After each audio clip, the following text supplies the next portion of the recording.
Hello everyone, we are live. So welcome to the new episode of Chuvana Chagatanmar. So today we have a special guest with us, and that's none other than Atanu.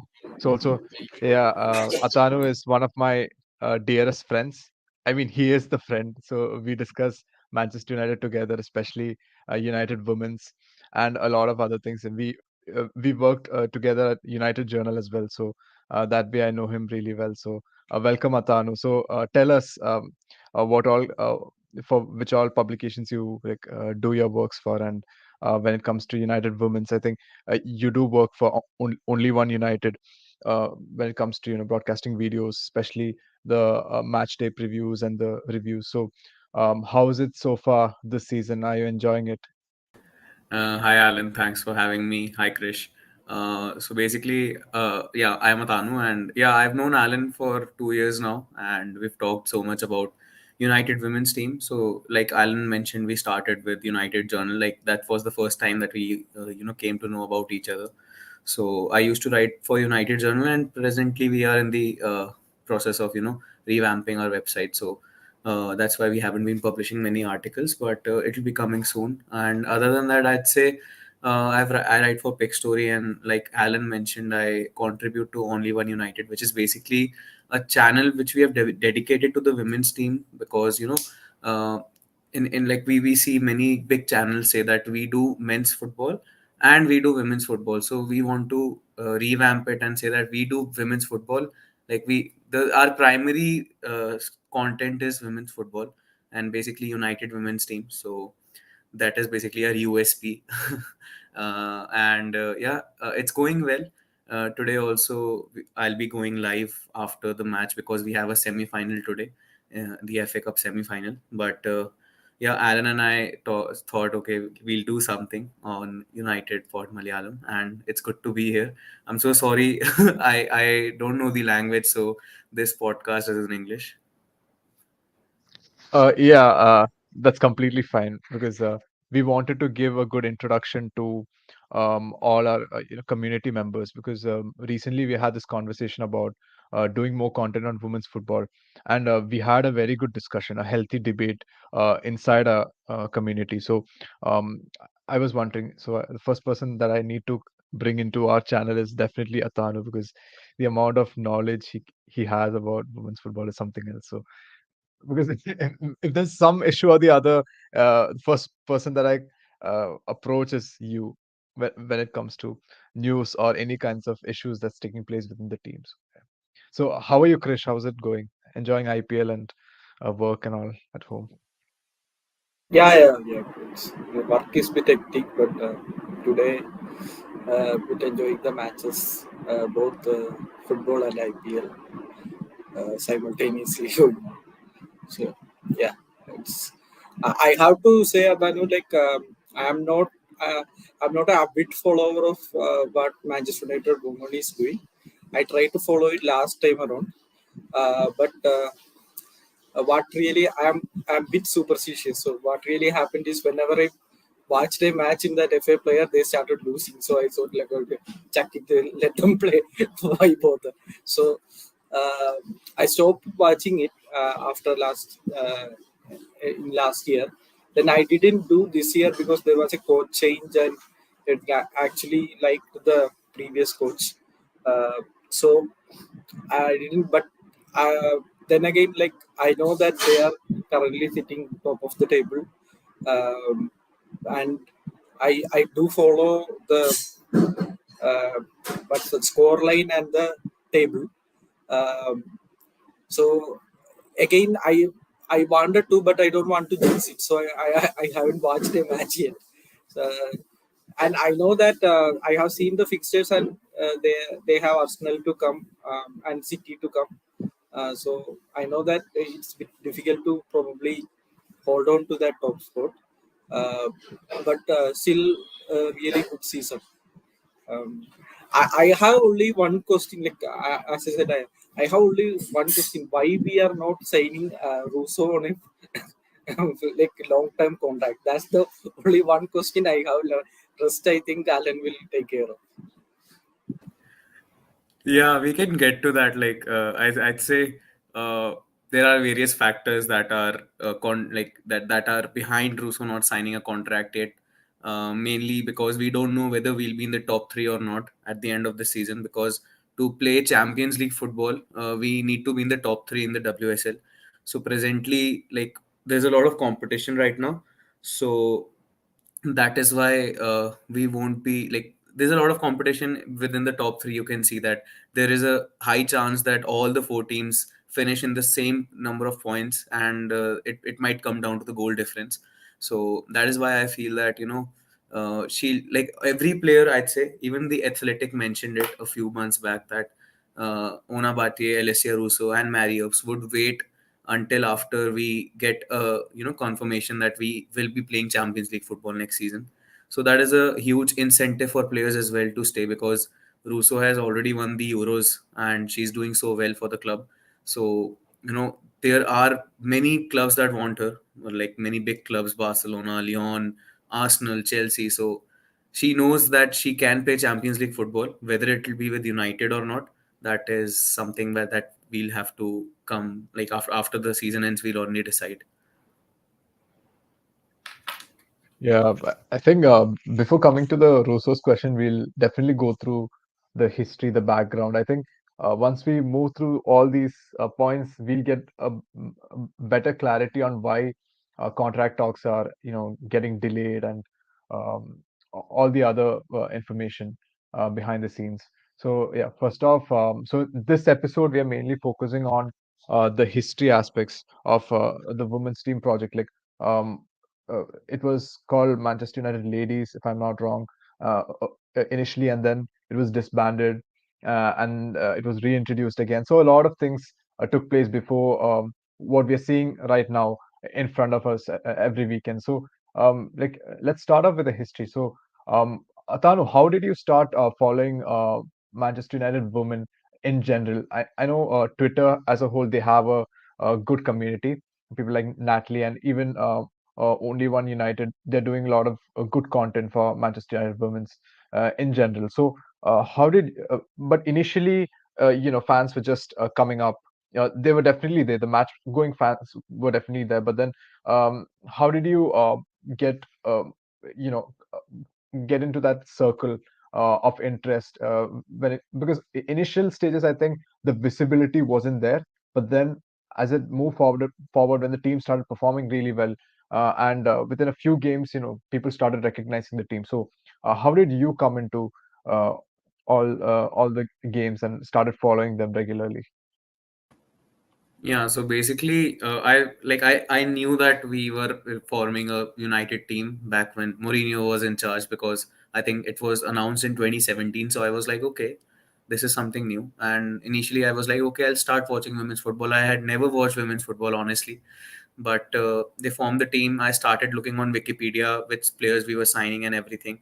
So I was like, okay, this player has played here, this player has played there. So I was starting, so I was curious to know more about the team. But as time went on, my curiosity decreased, because the social media promotion on my particular feed wasn't there, because my particular social media feed is basically based on men's football, like when we talk about 2017, 2018. So after, I think they were about to win the championship, like when they were about to be official, I remember seeing that okay, like we have a chance of getting into the tier 1, basically, which is the WSL. So then I remember seeing the trophy pictures and the celebrations, and I was like, okay, this player is this. Like, I started identifying each player. So it started from social media only. And then I remember watching the 2018 FIFA Women's World Cup as well.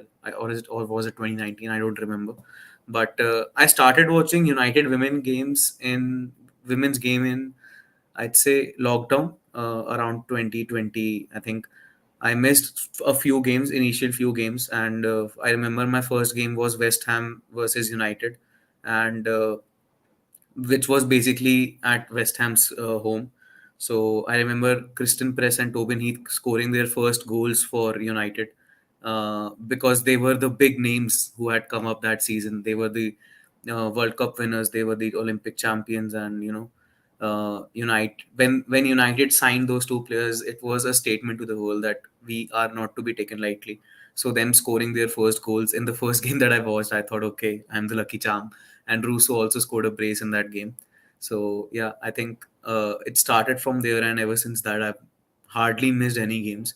So it started in lockdown, and I feel for a lot of fans, it started in lockdown because you have that time while you're at home, and especially students who were studying from home, and online classes. So I never used to study. I used to watch old games and everything. So uh, that's when my curiosity for women's team increased into me watching games.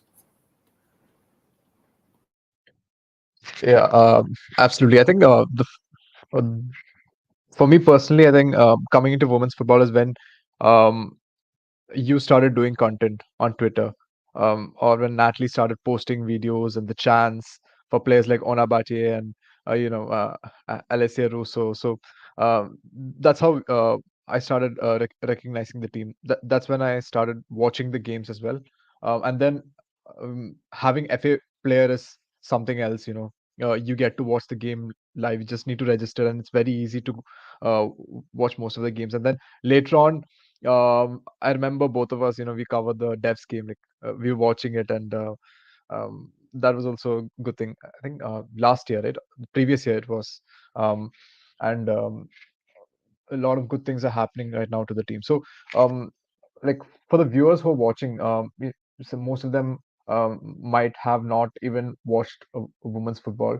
Um, Others are just going to start, and others there are few in our community who are watching the women's football much more regularly than men's football as well. So for all of them, like when the team got disbanded and got was reintroduced again in 2018. So, which all players came in from United's academy, like players like Tooney, then Zellum. So, who all were there in total, like from our academy into the first team right now?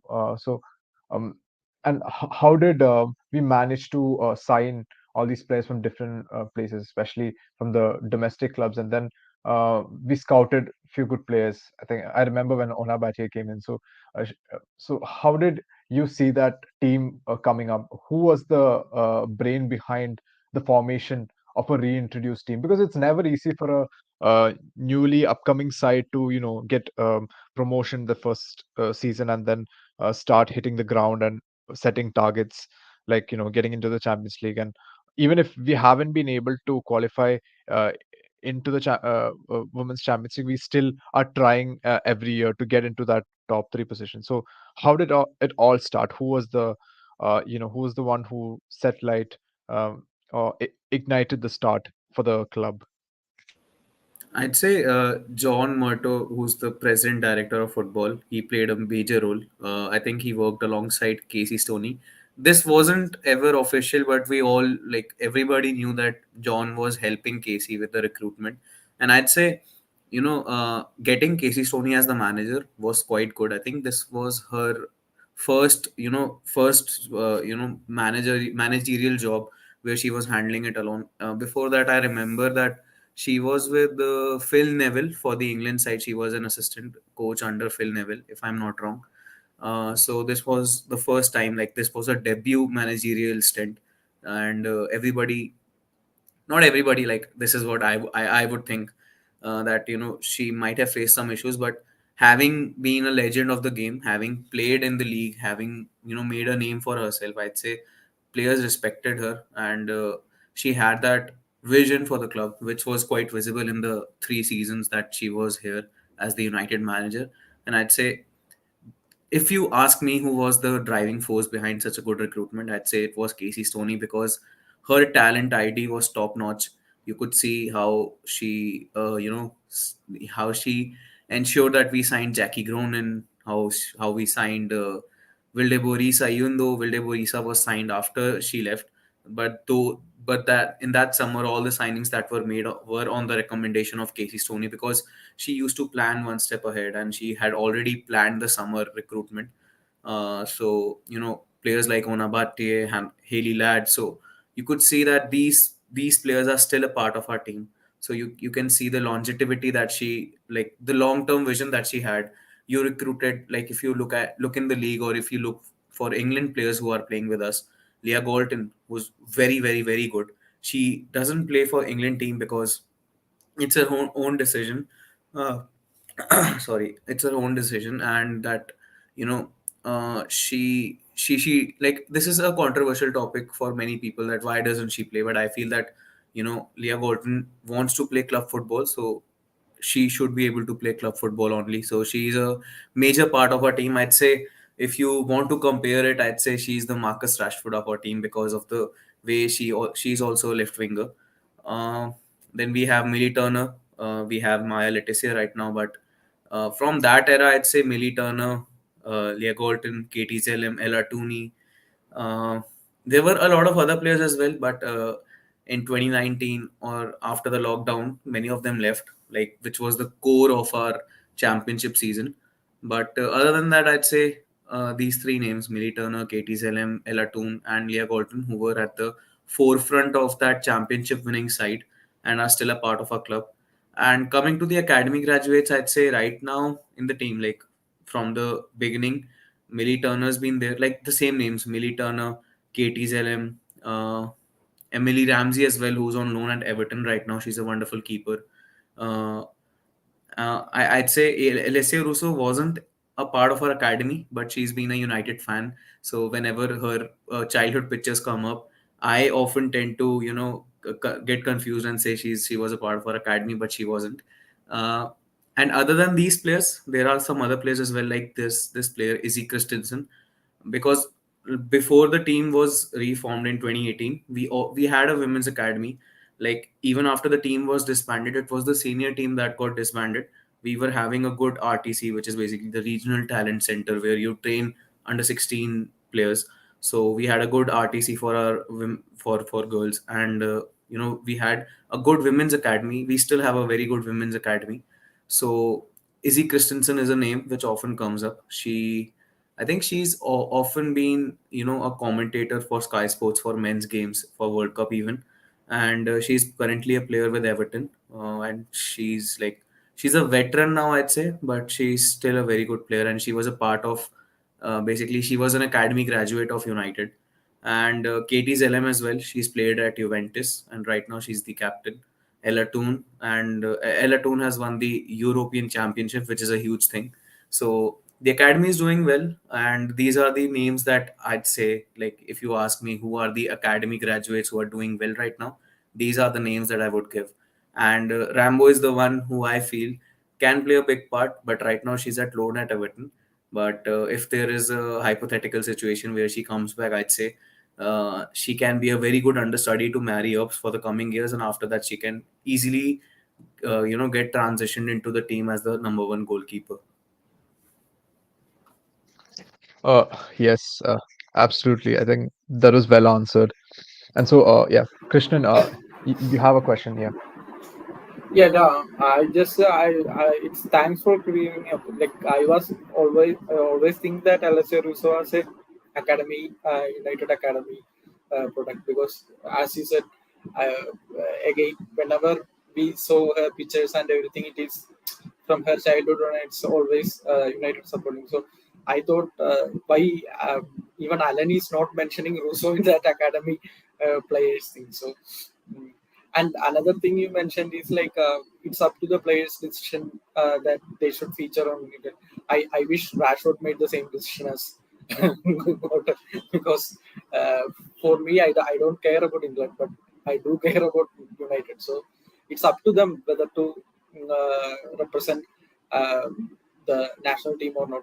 We know it comes with a lot of packages, especially in a uh, country like England, and obviously we know in India how it goes also. So it's up to the players to represent. Yeah, Alan, you can continue. Also, one more doubt, Atanu, regarding Alessia Russo, since she's been the center of our topic today, along with the club's history. So, we have seen a different route compared to men's football from when you look at women's football. Like most of them are coming through college education and then they play football at the the varsity level, and then they come into the football club and into the national team side. So how does that dynamic work within women's football? Like in men's football, it's mostly that you get into the academy, you perform yourself there, and then it's a very conventional route. But on the other side, we just see a handful of players like Mitoma, who go on to do some college degree and do a thesis on something related to football, and then end up being a footballer. But in women's football, you see that it's more like an educational approach. Like they, um, if even if you look at CO Chamberlain, she was one of our uh, keepers. She was a keeper before Mary Earps, right? If I'm not wrong, at United. She's holding a sports degree right now. I think she's going on to do a PhD as well. So all of them are, academically brilliant as well, along with the sports curriculum that they're following. So, what do you think about that? Like, first of all, I don't think Russo graduated because she said, "Okay, I'll go professional right now." Like, I think she was in her penultimate or like final year when she said, "Okay, I'll not pursue college football anymore." I think for me personally, when I look at it, it's not about just education, but the opportunity that you get. For example, right now, uh, we see at for United at the academy level for women, you if you are a very good player, there's a chance you can get into the senior team, but you won't get minutes right now because you're going to a very competitive club. But at the same time, the level of competition in USA for women's football is very high. You can see that the US women's national team is very, very good. So they are so good because at the grassroots level, the federation has done a lot of work to ensure that players are developed. You take care of the players properly, so they've had that benchmark. Of course, there are some other issues as well, which are often there with every federation, with every organization. But I'd say at the grassroots level, the way us women's foot us women's football operates, I'd say that is a very huge driving force behind all the European players, every player going to the USA to get into a college and then play for their respective teams. Like for example, at Alessia Russo and Lotte Wubben-Moy, who's the Arsenal centre back. They both were teammates uh, in college. Basically, they were playing in North Carolina. They were in the North Carolina college and they were playing soccer there. So both of them decided, okay, we want to go professional now. We'll not graduate. I think they haven't graduated. I think they went pro 1 year before their final graduation. So she joined Arsenal. Lotte Wubben-Moy joined Arsenal, and Alessia Russo joined United. So because they got that experience, they got those minutes that they needed at such a young age. People saw that they are developing well, so they came back, and everybody was like, okay, they've played so well at the university level, at a very competitive level, because I think they compete in NCAA, which is basically a type of a competition over there for college soccer. So even for clubs over in the USA, they follow the draft system, right? So they also recruit players mostly from colleges who are graduating or who have decided to go pro. So it's not just the USA players or the England players. There are a lot of other players as well. Like I follow Houston Dash as well in the NWSL.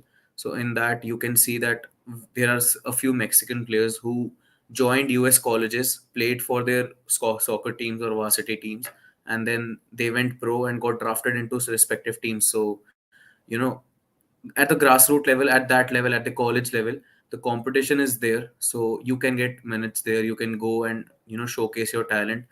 And scouts, I'd say, for women's football are often focused towards college football in the USA. So that's why I'd say they focused, like Russo decided to go to the college and then go pro, because even before going to the college, it wasn't the case that she hadn't played in the WSL. I think she was a part of Reading. She was a part of Chelsea as well. Like she's an ex-Chelsea player. So you cannot say that it's just because of education. Of course, education is a major part. Even I think our center back Maria Thorisdottir, who's Norwegian, she's also doing a degree. I remember watching one of her stories where she was like, I'm doing an assignment right now. So education does play a huge part, because I think pay comes into the question, because that's what I personally feel, that players don't often get paid for how they play, because the level of investment isn't there. So you never know that your career will be sustainable or not. So you always have to have a good educational background to ensure that there's a backup option. So this is how my mindset is, that why do players ensure that they have good education as well? Yes. That's a good answer. Also, now coming to the next question, uh, like you had mentioned about John Murto as well as Casey Stoney when it came to bringing those players in. And another thing that I've seen at United is that um, we tend to bring in these uncut gems because oh, I didn't like Ona Batye became well known after coming to United and putting in those performances day in and day out. And then we tend to sign these young players from like different clubs. And um, whenever I look at United Women's, I always see that there's a good scouting unit there. So, do you know anyone personally who does the scouting work on a regular basis, or do they have a huge network of scouts, or is it limited to, let's say, the management side, or the right now it's, I think, Polly Bancroft has come in. I don't know on to what level she's involved in it. Yes, Krishnan. Uh, yeah, you had something to say. No, you can finish that question. I will just add up to Yeah, that question. that's my question. Like, is there any, are there any other well-known scouts involved in the recruitment? That's my question, mainly. Like, Adding to that also, like, do you know the like? Do you think from what I have, like, as I said, as a passive follower, uh, I think there is we know who owns United as a whole and how they are. So whenever the women's team transfers or anything is getting mentioned, I have seen only players coming in the last day or something like that. United signing players, because I follow you and I follow a couple of others for women's thing, and I do get when the transfer window shuts, we sign two or three players, so like two players, and I go to and I search and I found out who they are and all this. So, is there is any very stepfatherly treatment, or like, I don't know how to say it, like to women super? Do we have enough budget to compete with this? Like, I know Chelsea are like elite team, and Arsenal is obviously one of the elite teams, and City obviously they have a good owner, so they can pool the resources. So do we really have the budget? I think one of the reason, if I am not wrong, Casey Stone to step out was because there was not much of a investment made into the team, especially not only with the players but into the facilities and stuff. So do we really have enough investment coming also? Because we know how glaciers are; they are very reluctant to put money into the men's football. So uh, movements will be a bit overreach. So that's why I'm asking. yeah, so first I'll answer Krishnan's like question. I'll say that there is a separate money allocated for the women's team. Of course, over the period of years, it has increased, and I'd say Casey Stoney stepping down was a major wake up call for the management to say, okay, like if we don't pay attention, maybe we'll have to, like, this is basically, they were scared that what we thought wasn't the reality.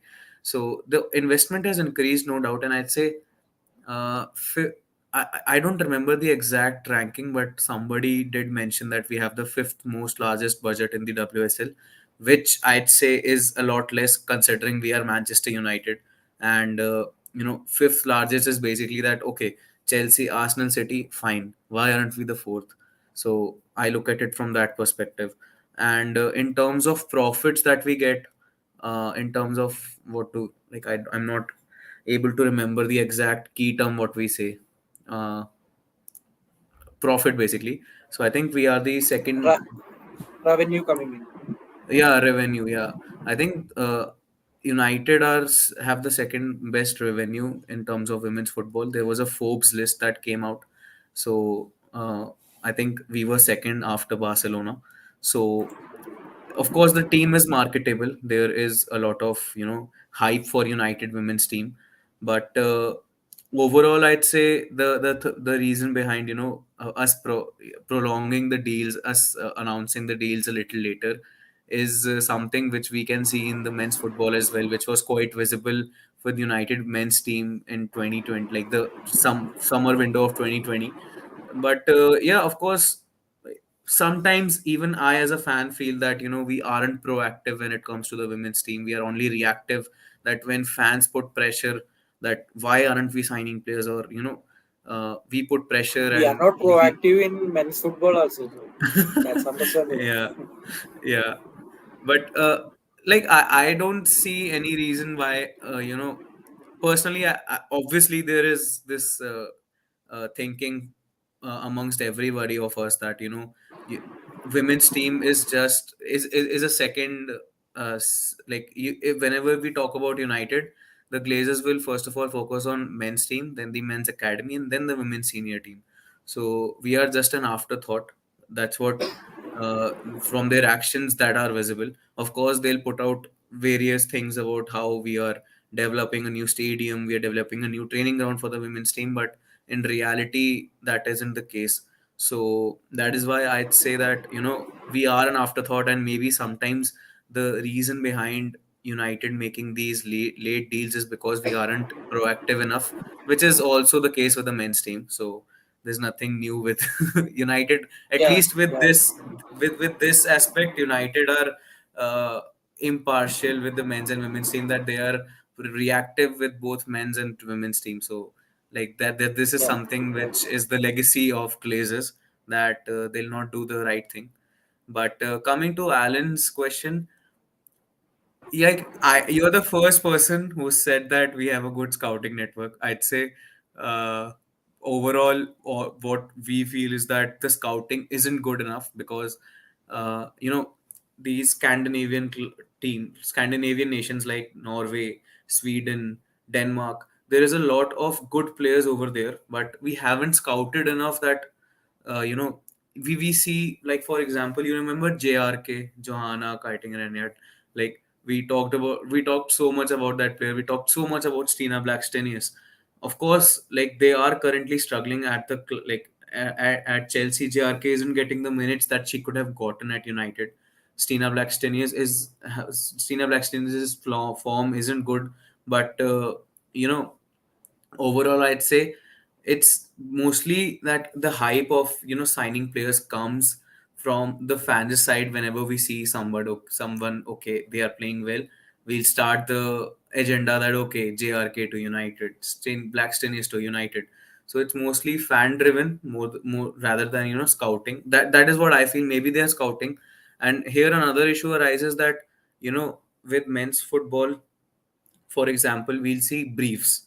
Okay, there is an agent brief, there is a club brief that United are currently interested in XYZ player. They are trying to sign them. But with women's team, it's not the case. It's mostly the ITKs that have to do the work, and that have to find out the information. And then also, even if the information is right, there are a lot of times that people are skeptical because the official outlets aren't printing it or displaying it. And that is one of the reasons where I think that you don't give media enough opportunity, you don't give media enough freedom to you know uh, replicate what is happening in men's football. Like for example, throughout the year we see so many players get linked to United men's team. Similarly, like I'm not saying every player should be linked to the women's team, but the players we are trying to sign, at least, I'd be happy to see if they actually announce it via media in the form of briefs. So, other than that, I think scouting is there, no doubt, but it's not up to the level that we need it to be, because as the game grows, other teams are getting competitive. Like, for example, this season, we have seen Aston Villa are so good. Like, they're the dark horses of WSL this season, and they can cause real upset. Like they've already beaten Manchester City, and they've thrashed them out of the FA Cup, and they are playing Chelsea tomorrow in the FA Cup semi-final. So Aston Villa are developing at a drastic rate, and I'm just afraid that if we don't if we aren't proactive enough, maybe we'll fall behind someday. And also, we are about to. I think we agreed a deal with one of the youth academy players, right, at Aston Villa. Yeah, EV Rap John. Recently, I think Evie Rabjohn. Yeah, Catherine Yeah, had she broke the story for Mail. yeah. So, and also coming to the next question, I think this is very important. I think a lot of people. Uh, most of us within our circle everyone knows about it, but then outside that not many people know about it. They just see United Women's from a recency bias point of view, so they don't know what really happened before Mark Skinner came into the club. So um, we saw after the 2021 season, Casey Stoney, she stepped down as the manager after United finished in the fourth place, 1 point behind Arsenal in third. We missed out. I think that was very unfortunate for us. But um, yeah, um, what really, what all things happened behind the scenes, like when it came to the infrastructures and the training ground facilities, and I think there were issues with the some of the players. They complained to PFA as well regarding some of the issues taking place inside the club. So. Uh, can you give us an in-depth analysis on what really was happening during that time period? Yeah, so basically, the PFA thing was basically because the PFA thing happened in July basically. So, uh, Casey Stoney had stepped down in May last week or May third week. So after that, for around 6 weeks, we hadn't announced a replacement. Like Mark Skinner was signed into the job very late into the window, so that's why I said that most of the signings that we made were Casey Stoney's signing, even though she had resigned. So Mark Skinner was signed very late into the window, and by the time the players approached the PFA, we hadn't made any signings. And assistant coach Martin Ho, who's also very good, I'd say, uh, was handling the team, and nothing was like, it was all like whatever, what will happen. Is Martin Ho going to take charge in the first game of the season? So the players approached the PFA, stating their concern that we don't know what's happening. If you guys can put pressure, maybe something happens. Plus there was this issue that I don't know how this operates honestly with men's football, but when the article came out by the Athletic, written by Adam Crafton, it mentioned that the accommodation that was provided to the players was comparable to that of a student accommodation, and sometimes it was even worse than that. So I'd say that is a huge concern, because obviously LSVs towards the out, like LSV and OT are far apart. Like it's people say that LSV is quite far. So and the accommodation that were provided for were either too far or weren't up to the mark. So obviously players felt that they weren't getting what they deserved. And other than that, there was the issue where you know the training facilities weren't up to the mark. uh, the toilets weren't like, players had to walk a few distance to use showers, to use washrooms. uh, the basically what happened was, when the team was reformed, uh, the management and the board said that we'll make the cliff, uh, we'll develop the cliff, which was basically a training ground before Carrington. We'll develop the cliff and make it into a women's training ground. But obviously, considering it was a promise made by the Glazers, it was a false promise.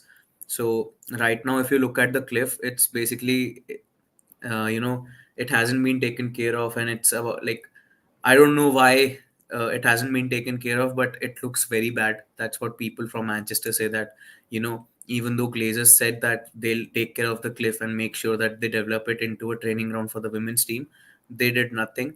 And the players, like the women's team training ground was at LSV, like the Lee Sports Village, where our matches happen. So they had to make some makeshift gyms, because everybody was like, okay, we'll move to the cliff, we'll move to the cliff, but nothing was happening. So they had to make temporary gym rooms, and massage tables and everything, so that players can, after a match, come in, after a training session, come in and relax. So that was happening one season. Like, I think championship happened, then 2019-2020 season happened, and then in the 20, like in the last season of Casey Stoney, towards, like, we were doing so well, we were at the top of the table, and then in January, of course, there is a lot of snow. Like, the weather in Manchester is quite bad, so the pitches were frozen. So obviously, if you aren't able to train on the pitches, you'll have to relocate. So club said, okay, fine, we'll relocate to Carrington temporarily.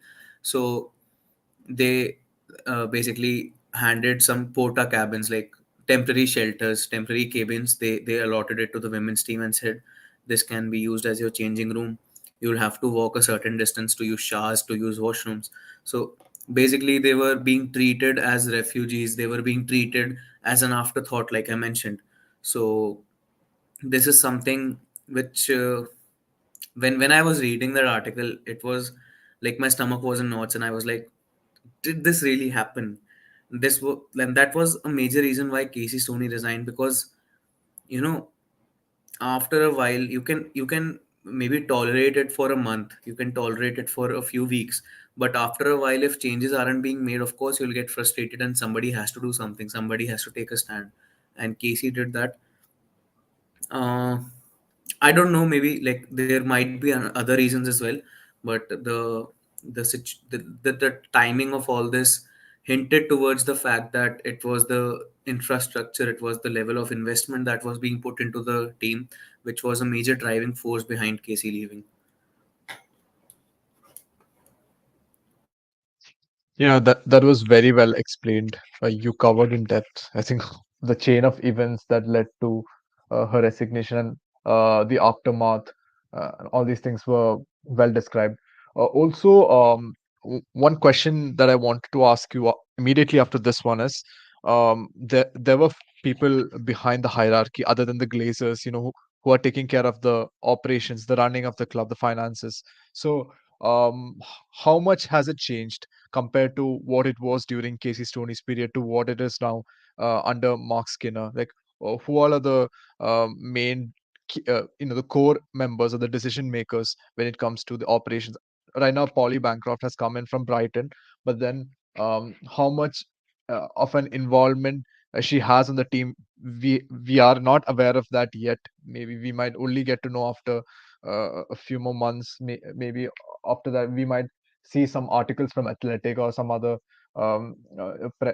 press association or something coming up with some article. That's when we start to gain, and otherwise we start. Of course, you get to know a lot of things behind the scenes, like as whispers, maybe. Yeah. So nothing comes out from the main, the what do you say, the mainstream media. That's one of the disadvantages that we as fans are facing when it comes to following women's football in general, especially Manchester United. So, what has been the structural changes that you have observed till now within the hierarchy? Yeah, so there is one guy that I know of. Obviously, so many things, like the club doesn't announce the rumors that are happening. Like, they don't give out briefs for women's team. They don't tell us about the academy. This is like the everything we know about the academy is through the fans who have taken the initiative of going to games and telling people about it. So obviously there is a lot of issue about structure as well, but I know of only a few things, so I'll tell you whatever I know. So there was Steve Devil, who was basically a finance guy at United. So he was made the general manager, which is basically like, he'll be the he'll look at the operations, basically, like he'll look at the operations of the team. But he was a finance guy, and whenever there was a footballing decision, like we had to make a footballing decision, obviously it created a lot of it created a conflict of interest, basically, because it was an Ed Woodward and manager type of situation where you are approaching a finance guy and asking him, okay, what do you think about the transfers? So obviously United have replicated all of their mistakes at Sounds every very level. familiar. Sounds very familiar. Yeah, exactly. So obviously I'm not trying to diss the guy, because maybe he did a good job, but overall I'd say the events that transpired don't hint to the fact that he did a good job. Obviously it's wrong of me to speculate anything, but overall I'd say that is one change that we have made. Instead of the general manager, we've brought in a head of women's football, which took so many months. Like, I remember in November 2021, yeah, November 2021, the job advert was put out. There was a LinkedIn post as well about it. And since then, we've been tracking whosoever is getting interviewed and everything. And then around October, Polly Bancroft was, announced. So it took 8, 9 months to decide who would take over. So obviously, that tells you how, like, it is basically that you are not fast enough to, uh, announce basically such a big post. So that is why I'd say that is one of the posts that was made, head of women's football. There is Ben Williams, who's the team operations manager now. So other than, you know they took the responsibilities away from Devil, and there is a guy called Ben Williams, who's part of the backroom staff only. He travels with the team. He takes care of operations and administration. And other than that, obviously John Murto is there. Like, initially John Murto was involved, but after he got into head, like the director of football position, obviously it became a little tough for him to focus on women's football, because there was a lot of things going on with women's football. So that is why he needed, like, he wanted to have somebody else who could look over the women's football, and that's why Polly Bancroft was appointed. And for the academy side, like, we have Nick Cox for the men's academy. There is one particular person for women's academy as well, who goes by the name of Charlotte Healy. She is also seen as a part of our backroom staff right these days. And Lewis Craig, who was her assistant, is now the head coach of the academy of the under 21s. But Charlotte Healy is basically the head of women's academy. So apart from these, I don't think like they've made anything public, uh, which hints towards the fact that it's basically that they don't have another structure. There's just head of women's football, who's Polly Bancroft. There is a head of women's academy, who's Charlotte Healy, and they'll talk to, and they'll their boss is basically John Murto. And honestly, if you ask my opinion, I would say that there is a lot of things on John Murto's plate right now. And with the whole takeover thing also happening, we don't know whether John will be in charge or not. I hope he is, because he knows the club. But other than that, I feel that you need to have a different structure for men's team and the women's team, and there needs to be a single person who's connected to the whole hierarchy, who needs to be a CEO basically, uh, not a director of football, but rather a CEO. Like, I think there is Edwin van der Sar for Ajax. He's the CEO. So similar to that, we need to have a CEO who takes care of men's and women's, and there are many other people who are involved in that whole hierarchy. So that is my opinion, but obviously that will take a lot of years, a lot of weeks.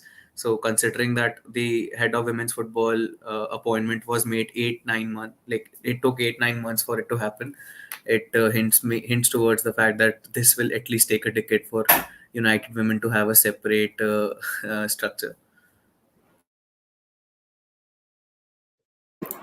Yes, May Christian. not be, Go ahead.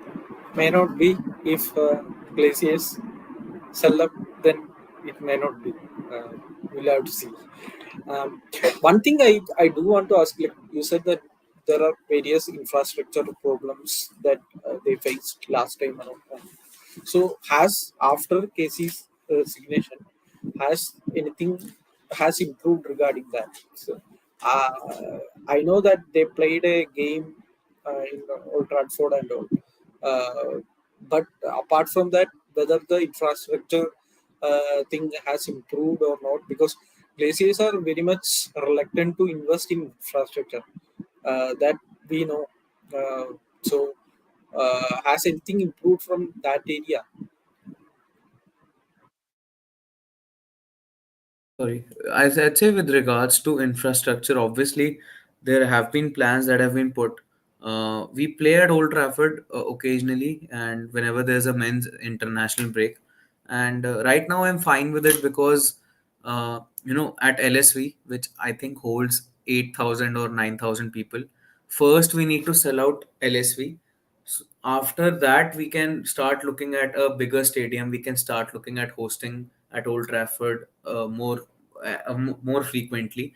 But this is my personal opinion. This is the opinion of many people that first we need to sell out LSV, and then only we can have the audacity to say, okay, let's try to build another stadium. Because right now, if you build another stadium, okay, right now LSV holds 8K or 9K people. Tomorrow you make a stadium for 30K people.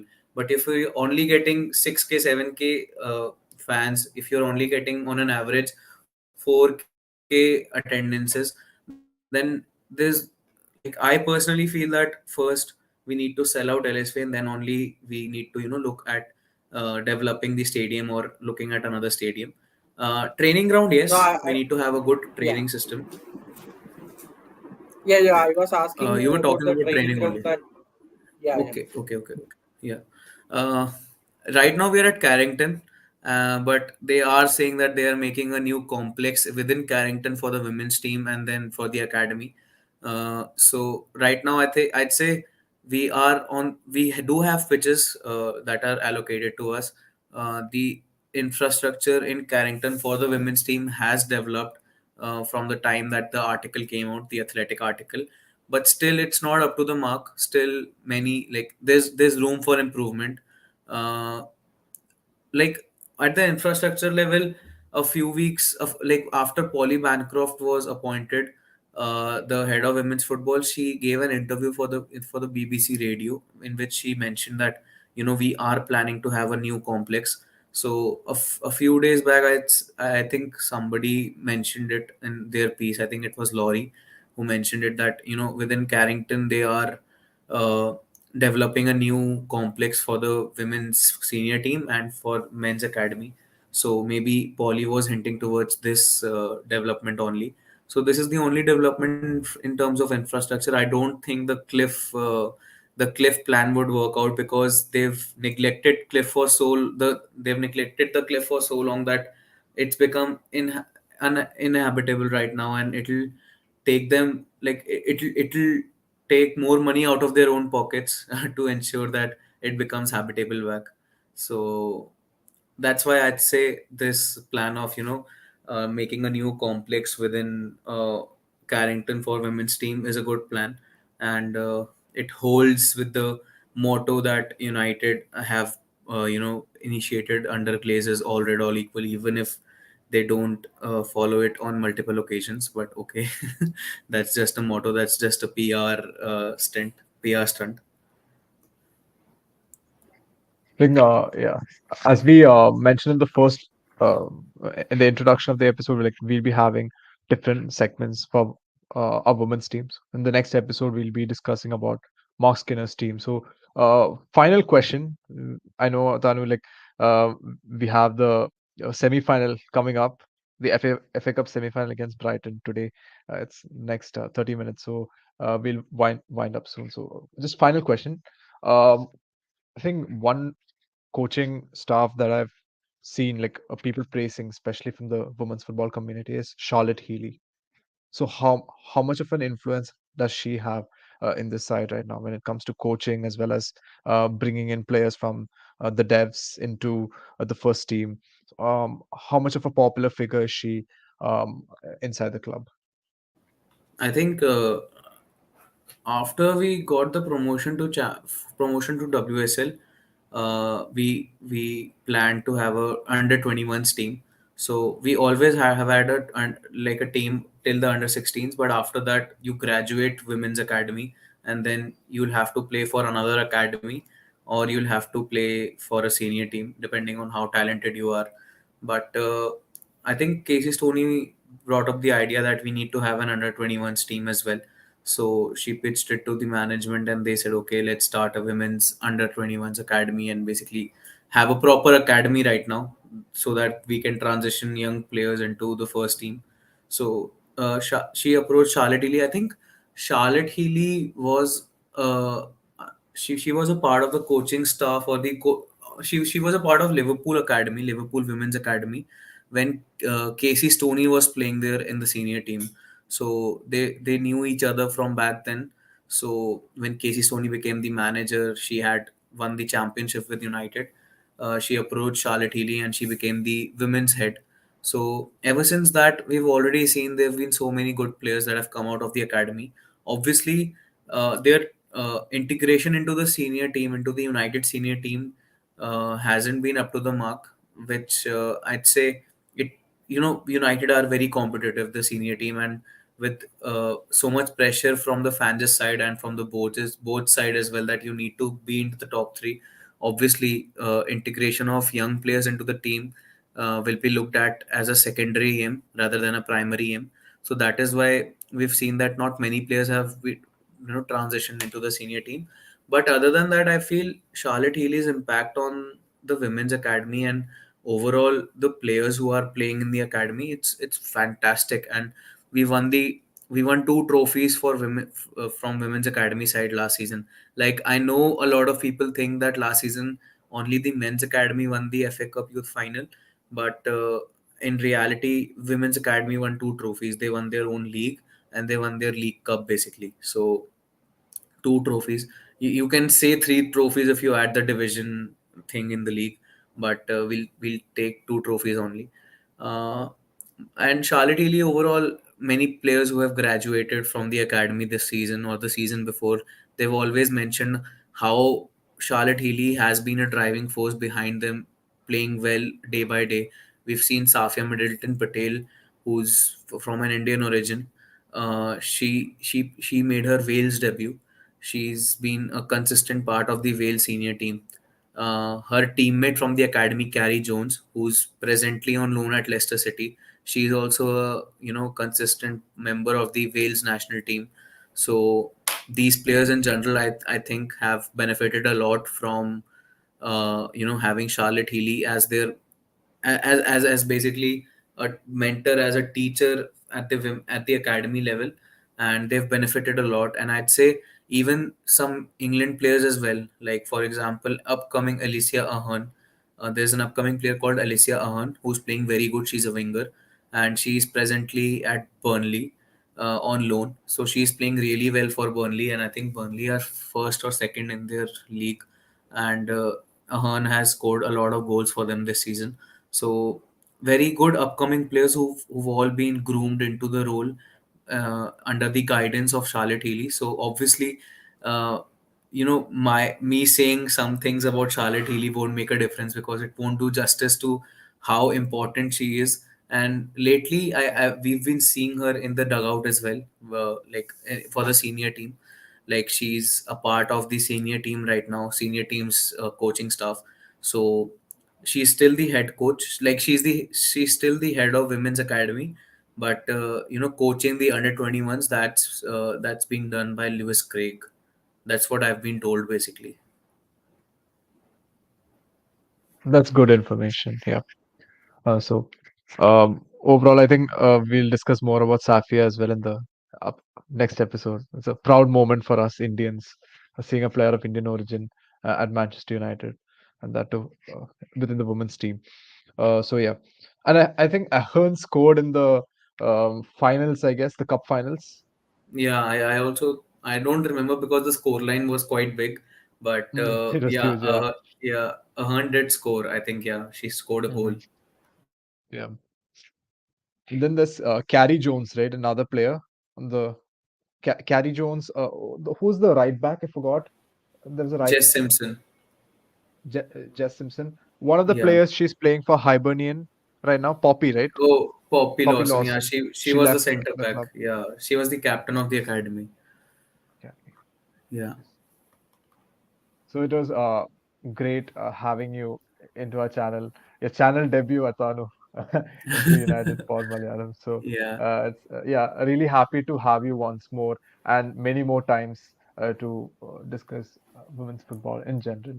And thank you so much for taking time from your schedule to talk with us and give some good information to our community. So yeah, and have fun watching the game today Yeah. against Brighton. Yeah, nerves are high. It's Correct. in the next 15 minutes, so hopefully we'll get a win. There's one more member within our podcast. His name is AJ. He wasn't able to make since he had some inconvenience of making it into the podcast today. He had some work, so yeah, probably in the next episode he'll join us. So yeah, thank you so much and have a good weekend. So thank you so much, Krish. Yeah, have a Yeah, nice one. thanks, Adar. Thanks. So adios, everyone. Bye. Bye, guys.